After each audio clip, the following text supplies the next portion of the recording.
very much the same thing.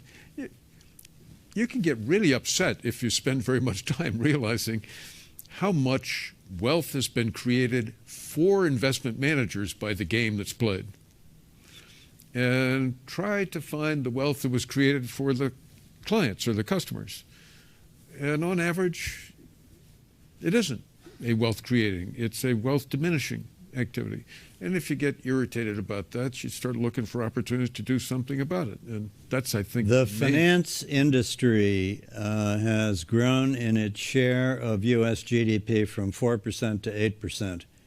And, you know, some of it is devising all of these derivative products and so forth that practically blew up the world. But a third of it is this increase in financial advice, mutual fund fees, and that, Charlie and I think, actually is an increase in fees that, as I often say, I can't think of any service that is priced at so high a level relative to its value, which I think is very, very low. There was a famous book that was written in the Depression of a person visiting New York, and at that time in downtown New York there were a lot of yachts on the Hudson River. And this visitor came down to visit Wall Street and looked at these and asked the guide, whose yachts are those? And the guide said, oh, those are the yachts of the Wall Street investment advisors. And the fellow asked, well, where are the customers' yachts? And I think that's the question that I would raise, is where are the customers' yachts? Well, you know, it's funny. I think the macro trend you got right. It's the biggest sea change that's happening, and it's been happening for decades, is people recognition that they don't have to pay those fees, that index investing is the right approach, that a low-cost diversified portfolio is the right approach. You know, if I were to just, add, rebalance IRA, Wealthfront both have that idea. The average financial firm right now is spending all their effort looking after baby boomers and retirement because there's this amazing wave of people focused on that problem. Wealthfront, we've focused on a different audience, which is really young people, tech savvy, who have slightly different concerns. They're more focused on things like taxable accounts because they're still accruing a lot of wealth. So we've invested in features like tax location. What portfolio you should have in a taxable account is different than a portfolio for a retirement account. We've invested in tax loss harvesting, which is really something that only makes sense outside of an IRA. It doesn't make sense inside an IRA. But I think the basic spirit is the same, which is the truth is more investors would be better off taking advantage of low-cost, diversified portfolios, be smart about taxes. I mean, I'm borrowing your statements, Bert. I've been trained that these are the things you can control.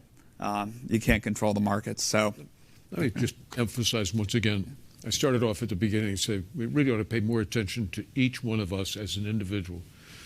My fingerprint can send me to prison because it's unique.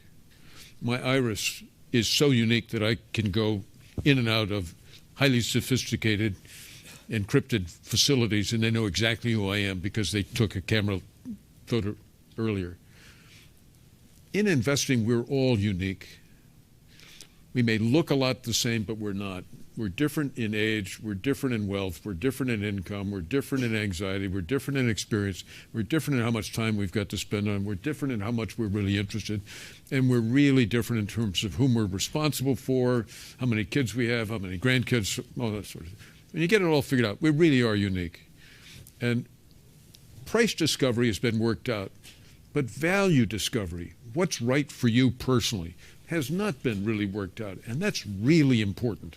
And any time that we spend on value discovery, instead of wasting it on trying to do price discovery better than the experts who are there full-time all the time, it just makes so much sense to concentrate on the value. Who are you? What are you trying to accomplish?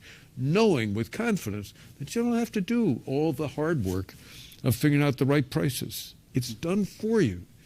So please concentrate on that. And after that, candidly, you've got much better things to do with your time and energy and your talent than to try to compete against the very, very, very best. at price discovery. They're doing it all the time because they have to.